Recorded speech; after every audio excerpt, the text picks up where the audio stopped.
Hi అండి. అందరూ ఎలా ఉన్నారు? అందరూ బాగుండాలని మనస్ఫూర్తిగా కోరుకుంటున్నాను.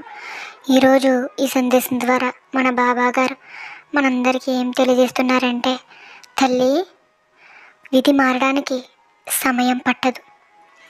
జీవితం ఎప్పుడైనా కొత్త దిశలో నడవవచ్చు.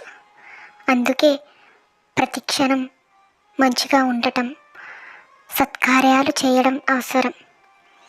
మానవత్వం మనిషి యొక్క నిజమైన ఆభరణం. దయ, సహాయం, ప్రేమ మరియు పరస్పర గౌరవం మన జీవితాన్ని అర్థవంతం చేస్తాయి. విధి ఎలా ఉన్నా మానవత్వంతో నడిచే మనసు ఎప్పటికైనా విజయం సాధిస్తుంది. అందువలన ఎల్లప్పుడూ మంచి పనులు చేయండి, మంచి మార్గంలో నడవండి, మంచినే తలపెట్టండి. నేను నిన్ను నిరాశపరచిన తల్లి. జీవితం, విధి, పరిస్థితులు, వ్యక్తులు అన్నీ నీకు వ్యతిరేకంగా ఉండవచ్చు.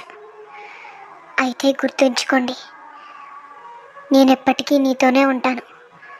నీకు, నీ కుటుంబానికి అండగా ఉంటాను. ఎంతటి కష్టంలోనైనా నేను ఉంటాను. ఎంతటి కష్టాన్నైనా సులభంగా దాటవచ్చు. బాబా అనే స్మరణ, సాయి అనే మాట, ఎల్లప్పుడూ శ్రద్ధాసబూరితో ఉండండి.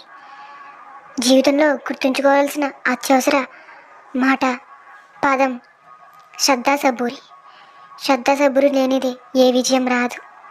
శ్రద్ధాసబూరితో ఉండండి, అంతా మంచి జరుగుతుంది. నేను చెప్తున్నాను, నీకు తోడుగా ఉంటాను.